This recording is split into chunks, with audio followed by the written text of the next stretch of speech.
তো হয়ে গেছে আমি সফর। তো এখন আমরা কথা বলবো মেগাস্টার শাকিব খানের ইন্ডাস্ট্রি হিট সাইড ডে সিনেমা নিয়ে। তো ইন্ডাস্ট্রি হিট প্রথমে দিয়েছিল মেগাস্টার শাকিব খান প্রিয়তমা, তারপরে ইন্ডাস্ট্রি হিট দিল তুফান, তো তারপরে megastar Shakib Khan industry hit দিল বরবাদ, তারপরে ভাই এখন ইন্ডাস্ট্রি হিট লোডিং হতে যাচ্ছে ভাই তাণ্ডব। তো এই চারোটা সিনেমা নিয়ে এখন কম্পেয়ার করবো যে কোন সিনেমা আমার কাছে পার্সোনালি বেস্ট লাগছে। তো এর আগে আমরা কম্পেয়ার করছিলাম বরবাদ এবং কি তাণ্ডব। তো বরবাদ এবং তাণ্ডবে কোনটা বেস্ট লাগছিল আমার কাছে সেটা তো অলরেডি একটা ভিডিও বলেছি, সেই ভিডিওতে তোমরা গিয়ে দেখতে পারো যে আমার কাছে কোনটা বেস্ট লাগছিল। তো এখন আমি এই সাইডটা সিনেমাই দেখছি অলরেডি। তো আজকে সারাদিন বলে এই সাইডটা সিনেমা দেখলাম এবং এই সাইডটা সিনেমা আজকে দেখার পরে আমার লুক অ্যান্ড ফিল এবং কি সব কিছু সিনেমার কি ব্যাকগ্রাউন্ড মিউজিক বলো, অ্যাক্টিং বলো এবং কি গল্প সব কিছু মিলে কোন সিনেমাটা আমার কাছে সব থেকে বেস্ট লাগছে এটাই বলবো এই ভিডিওতে। তো আমার সঙ্গেই থাকো। প্রথমে আমরা মেগাস্টার শাকিব খানের ইন্ডাস্ট্রি চেঞ্জ করার মতো একটা সিনেমা প্রিয়তমা দিয়ে শুরু করি। তো প্রিয়তমাটা ডাইরেক্ট করছেন হিমেল আশরাফ, এটার প্রডিউসার ছিলেন আরশাদ আদনান। তো আরশাদ আদনান মেগাস্টার শাকিব খান এবং কি হিমেল আশরাফ ভাই একসাথে এসেছিল ভাই প্রিয়তমা সিনেমা দিয়ে। এর আগে মেগাস্টার শাকিব খানের ইন্ডাস্ট্রিতে অতটাও ভালো একটা ভালো ধরনের মেগাস্টার শাকিব খানকে যেভাবে এখন সম্মান দেয় ওই রকম ছিল না এবং কি গুড ফিল আসল না মেগাস্টার শাকিব খানের জন্য ইন্ডাস্ট্রি। প্রিয়তমার পরে থেকে মেগাস্টার শাকিব খানের পাশাপাশি হিরোইন আসছে এবং কি সবকিছু মেগাস্টার শাকিব খানের ভাই দখলে এসে গেছে এবং কি মেগাস্টার শাকিব খানের নিয়ন্ত্রণে এসে গেছে। এর আগে হিরোইনটা ভাই কাজ করতেছে না, গোলো সিনেমায় পূজা সেটি কাজ করার পরে থেকে মেগাস্টার শাকিব খানের কোনো সিনেমায় বাংলাদেশের হিরোইনই কাজ করতেছে নাই। তো সেই জন্য মেগাস্টার শাকিব খান কি করছে কলকাতা থেকে ইদি কাপালকে নিয়ে ভাই প্রিয়তমা সিনেমাটা করছিল। তো এই প্রিয়তমা সিনেমাটা দিয়ে ইদি কাপাল লঞ্চ হইলো ভাই সিনেমায়। তো এই সিনেমাটা ইন্ডাস্ট্রি হিট হওয়ার পর ভাই সিনেমাটা প্রচুর সাকসেসফুল এবং কি এটা 20 মিনিট প্রিয়তমা সিনেমার গল্পটা ভাই এতটাই বোরিং এবং কি মেগাস্টার শাকিব খানের অ্যাক্টিংটাও ভাই অতটা জবরদস্ত ছিল না। কিন্তু মেগাস্টার শাকিব খানের লাস্ট 40 মিনিট যে অ্যাক্টিংটা ছিল এবং কি সিনেমার যে গল্পটা টুইস্টে যে রোমান্টিক ভাইবটা ইদি কাপাল এবং কি মেগাস্টার শাকিব খানের সেটা ভাই দুর্দান্ত ছিল। তো সেই 40 মিনিটের ধারাই ভাই মাল্টিপ্লেক্স এবং কি সিঙ্গেল স্ক্রিন ভাই কাঁপিয়ে ইন্ডাস্ট্রি হিট করে ভাই 43 কোটি টাকা বক্স অফিস কালেকশন করে। তো এটার ব্যাকগ্রাউন্ড মিউজিকটাই অনেকটাই ভালো ছিল এবং কি গানগুলো ভাই সব দিকে বড়িয়ে ছিল, এই কারণে একটা বুস্ট পেয়ে গেছে। তো তারপরে যদি আমরা এখানে কথা বলি যে মেগাস্টার শাকিব খানের তুফান সিনেমাটা নিয়ে, তো তুফান সিনেমাটা রায়হান রাফি এবং কি মেগাস্টার শাকিব খান আলফাই চোরকি এস ভাই এইগুলো সবগুলো ভাই মিলে একসাথে আসছিল মেগাস্টার শাকিব খান তুফান সিনেমা দিয়ে প্রথমবারের জন্য। তো মেগাস্টার শাকিব খান এবং কি রায়হান রাফি একটা কন্ট্রোভার্সি ছিল ভাই প্রিয়তমার বেলায়, সুরঙ্গ ভার্সেস প্রিয়তমা। তো তারপরে মেগাস্টার শাকিব খান কি করলেন রায়হান রাফির সাথে সিনেমা আনলেন ভাই তুফান। তো এই তুফান সিনেমাটা ভাই ইন্ডাস্ট্রিতে আসার সাথে সাথে ইন্ডাস্ট্রি ভাই চেঞ্জ করে দিল। যে মাল্টিপ্লেক্সে মেগাস্টার শাকিব খানের কোনো ফ্যান ছিল না, প্রিয়তমা দেশ মাত্র শুরু হয়েছিল, কিন্তু তুফান দিয়ে মাল্টিপ্লেক্সে ভাই মেগাস্টার শাকিব খানের ফ্যান হয়ে গেল।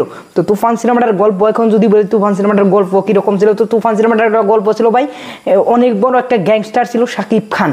তো শাকিব খান একটা গ্যাংস্টারের চরিত্র অভিনয় করেছিল এবং কি এই সিনেমাটা পুরোটাই ভাই ইংগেজিং সিনেমা ছিল এবং কি দেখতে লুক অ্যান্ড ফিল ওই রকম সিনেমা বাংলায় হয় নাই। তো সেই রকম একটা সিনেমা ছিল যখন তুফান বানাইছিল, ওই রকম সিনেমা ভাই এর আগে হয় নাই বাংলাদেশে এবং কি বাংলা ইন্ডাস্ট্রিতে বলো, কলকাতায় বলো এবং কি বাংলাদেশেই বলো। তো এটার গল্প টল্প অনেকটাই ভালো লাগছিল ওই টাইমে, কিন্তু এখন আমি আজকে দেখে আমার কাছে অতটাও ভালো লাগে নাই যতটা আমরা এখন এক্সপেক্ট করি। কিন্তু ওই সিনেমাটার গান যেগুলো ভাইরাল হয়েছে ভাই দুষ্টু কোকিল বলো এবং কি লাগে উড়া দুরা বলো, সব গানই ভাই এতটাই ভাইরাল এতটাই স্মুথ এবং কি গানের স্টেপগুলো ভাই সবকিছু বড়ি এবং কি মেগাস্টার শাকিব খানের ওই পর্যন্ত সব দিকে দুর্দান্ত লুক ছিল ভাই তুফানে। তো তারপরে এখন যদি বলি মেগাস্টার শাকিব খানের আরো একটা ইন্ডাস্ট্রি হিট বরবাদ নিয়ে, তো মেগাস্টার শাকিব খানের ইন্ডাস্ট্রি হিট বরবাদ। তো বরবাদ যখন ফার্স্ট লুক আসলো তখন ভাই ফার্স্ট লুক না অনেক নেগেটিভিটি হয়েছে। আমরা তো বলছিলাম যে মেগাস্টার শাকিব খানকে এই লুকে এর আগে কোনোদিন দেখি নেই, কিন্তু যারা অনেক সিনেমা দেখে যারা ক্রিটিক যারা রিভিউয়ার তারা অনেকেই ভাই ক্রিটিসাইজ করছিল মেগাস্টার শাকিব খানের বরবাদের ফার্স্ট লুক নিয়ে, যেটা একটা ফার্স্ট লুক হলো ফার্স্ট লুক কিভাবে ভাই মোশন পোস্টার করছে ভাই অখাদ্য ভিএফএক্স লাগাইছে, তো এরকম ভাবে অনেকেই সমালোচনা করতো। কিন্তু ভাই যখন বরবাদের টিজার ড্রপ করা হলো তো ওই টিজারটা দেখে সবাই ভাই প্রশংসার সাগরে ভাসিয়ে দিল। ক্রিটিক হোক ফিল্ম যারা রিভিউ করে তারা হোক এবং কি নর্মাল অডিয়েন্স হোক এবং কি সাকিবিয়ান আমরা সবাই ভাই টিজারটা দেখে একদম কি অবাক হয়ে গেছিলাম যে মেহেদী হাসান হৃদয়ের সাথে মেগাস্টার শাকিব খান প্রথমবার সিনেমা আনতেছে, যে প্রডিউসার নতুন একজন প্রডিউসার বাইরের দেশের প্রডিউসার কোনো সিনেমা বানায় না এবং কি মেহেদী হাসান হৃদয় কোনো সিনেমা বানায় নাই, তিনি এতটা আনএক্সপেক্টেড একটা টিজার ড্রপ করছে। তো এই টিজারটা দেখে সবাই অবাক হয়ে গেছিল।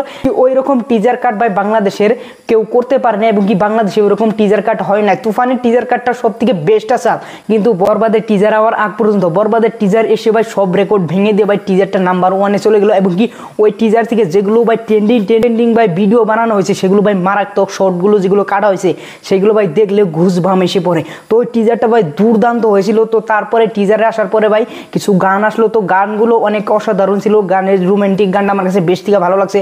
তো তারপরে ভাই চাঁদ মামা গানটা আসলো, চাঁদ মামা গানটা আমার লাগে ওরা দৌড়ার থেকে অল্প একটু খারাপ লাগছিল, কিন্তু চলে। তো তারপরে মেগাস্টার শাকিব খানে আরও একটা গান আসলো, ওই গানটা আমার সব থেকে ভালো লাগছে নিঃশ্বাস।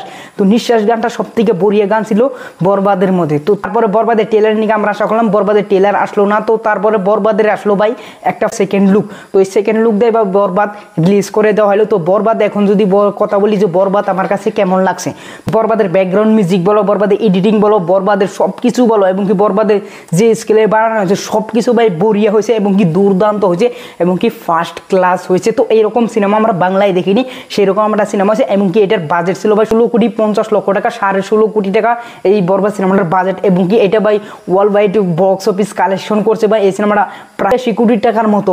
তো সিনেমাটা পুরো ইন্ডাস্ট্রি হিট হয়েছে এবং কি ওয়ার্ল্ড ওয়াইডও হিট হয়ে গেছে। তো তারপরে এখন যদি কথা বলি মেগাস্টার শাকিব খানের এখন তাণ্ডব রানিং চলতেছে সিনেমা হলে, তো এই সিনেমাটা আমার কাছে কেমন লাগছে। তো এই সিনেমাটা আমি দেখছি, এই সিনেমাটা আমার কাছে পারফেক্ট গুড এবং কি এই সিনেমাটা সব কিছুই পারফেক্ট মনে হয়েছে এবং কি কিছু কিছু ফলস আছে, না থাকাও না। কিন্তু এই সিনেমাটা যেটা অ্যাকশনটা ভাই বাপ লেভেলের হয়েছে, অ্যাকশনটা ভাই বড়িয়া। তো এরকম অ্যাকশন আমরা এর আগে দেখিনি বাংলা সিনেমার মধ্যে, সেটা ভাই বরবাদেও দেখিনি। সিনেমাটার অ্যাকশন ডিজাইন যেভাবে করছে সেটা ভাই মারাত্মক। তো এই সিনেমাটার অ্যাকশন ভাই বলিউড থেকে কিছু ফাইট ডিরেক্টর এনে ভাই এই সিনেমাটার অ্যাকশন কোরিওগ্রাফি করা হয়েছে। এই সিনেমাটার গল্পটাও ভালো হয়েছে এবং কি মেগাস্টার শাকিব খানের অভিনয়, খাস করে অভিনয়টা ভাই দুর্দান্ত হয়েছে। এখন যদি বলি এই সিনেমাটার গান কেমন হয়েছে আমার কাছে, তো এই সিনেমাটার গান ভাই বরবাদের থেকে এই সিনেমাটার গান আমি নিচে রাখবো এবং কি এই সিনেমাটার গানটাও অনেক ভালো হয়েছে, কিন্তু বরবাদের মতো হয় না। এবং যদি বলি যে আমি প্রিয়তমার মতো ভাই তুফানের গান হয় না এবং কি তুফানের মতো ভাই এখানে বরবাদের গান হয় না, বরবাদের মতো এখানে ভাই তাণ্ডবের গান হয় না। তো এরকম ভাই সিরিয়াল বাই সিরিয়াল আছে।